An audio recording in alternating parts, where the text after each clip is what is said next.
students. Good morning students. Today we are back on our next sum, final accounts, question number 15. That is prepare final accounts of Harsh and Yesha for the year ending on 31st March 2017 on the form. ठीक है, this is your trial balance. It is given. We'll start with adjustment. जैसा मैंने पहले बताया था adjustment. पहले आप adjustment अच्छे से read कर लो. First adjustment, closing stock ₹10,000 out of which 50% has no market value. ठीक है, तो क्लोजिंग स्टॉक की एंट्री पहले हम करेंगे, उसके बाद सेकंड एंट्री है legal charges includes of legal charge of building purchase 4,000 and third is provide 5% BDR on debtors. BDR that is bad debt reserve. Provide depreciation 10% on furniture and 5% on building. 1/3 share of patents and trademark is to be returned off. Okay, we'll start the sum. See, first of all आपको पहले तो बनाना रहेगा trading profit and loss and balance sheet. तो trading का तो format आपको पता ही है, जैसे मैंने पहले बताया था. ये आपका ट्रेडिंग अकाउंट है.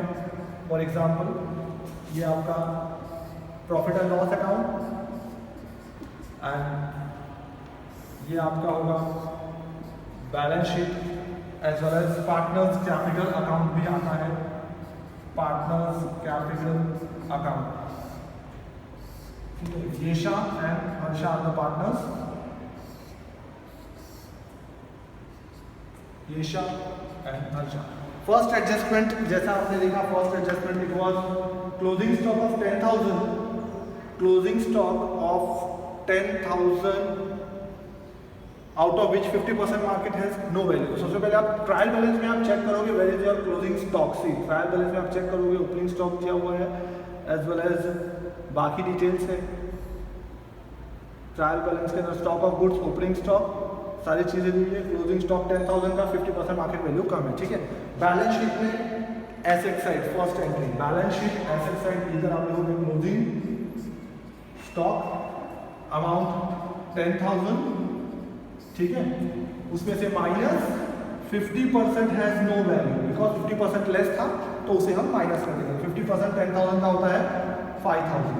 ओके, ये 5,000 आप माइनस करोगे तो आउटर कॉलम में अमाउंट आएगा दैट इज 5,000.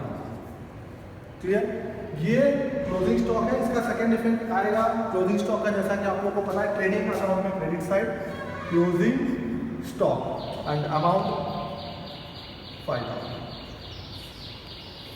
क्लियर, ये हुआ आपका फर्स्ट एडजस्टमेंट. ठीक है, उसके बाद सेकंड एडजस्टमेंट आपको ऐसा मिला है क्वेश्चन में से legal charges includes legal charges of building purchase 4,000.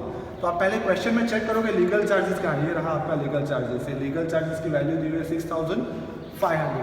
Legal charges आता है ट्रेड प्रॉफिट एंड लॉस में डेबिट साइड. यहाँ पे आप लिखोगे 2. सी देयर आर सर्टेन प्रॉब्लम्स. आप देख सकते हो 2 लीगल चार्जेस. ठीक है, लीगल चार्जेस था अमाउंट 6,500. जस्ट अ मिनट, एक बार वैल्यूज चेक करो. लीगल चार्जेस का अमाउंट है 6,500 एंड ऐसा बोला है कि 4,000 is to be included in building. तो यहाँ से आप 6,500 में से माइनस 4,000 आपको करना होगा. ये 4,000 आप माइनस करोगे तो आउटर कॉलम में अमाउंट आएगा 2,500. प्रॉफिट एंड लॉस में debit side 2 legal charges 6,500 minus 4,000. Outer column में अमाउंट आएगा 2,500. और ये लीगल चार्जेस क्योंकि it was the legal charges of building, आप इसका सेकंड इफेक्ट करोगे बैलेंस शीट में asset side. Again balance sheet asset side you will add on building.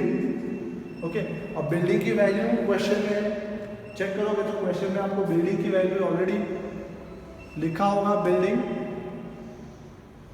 और बिल्डिंग के अंदर उसकी वैल्यू आप डायरेक्टली उसमें प्लस कर दोगे. तो that is building legal charges of 4,000. तो ये 4,000 बिल्डिंग के अंदर आप बैलेंस शीट में एसेट साइड 4,000 हो जाएगा. अंडरस्टूड. जहां पर जिसकी एंट्री आती है वहीं पे उसकी एंट्री हमें करनी है. Next one is see, next one is given provide 5% BDR on debtors. BDR मतलब बैड डेट रिजर्व. तो पहले आप चेक करोगे क्वेश्चन में कि ये आपको डेटर्स कितना दिया है और कहाँ दिया है. तो आप डेटर्स चेक करो.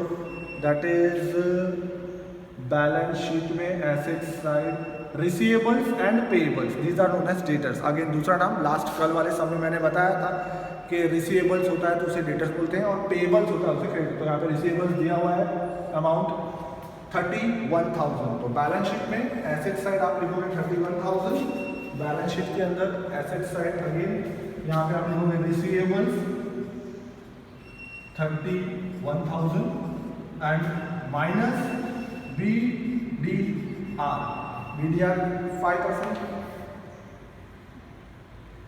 BDR is to be calculated 5%. 31,000 का आप 5% निकालोगे तो आएगा दैट इज 1650 1650 सेपरेट करके आउटर कॉलम में अमाउंट.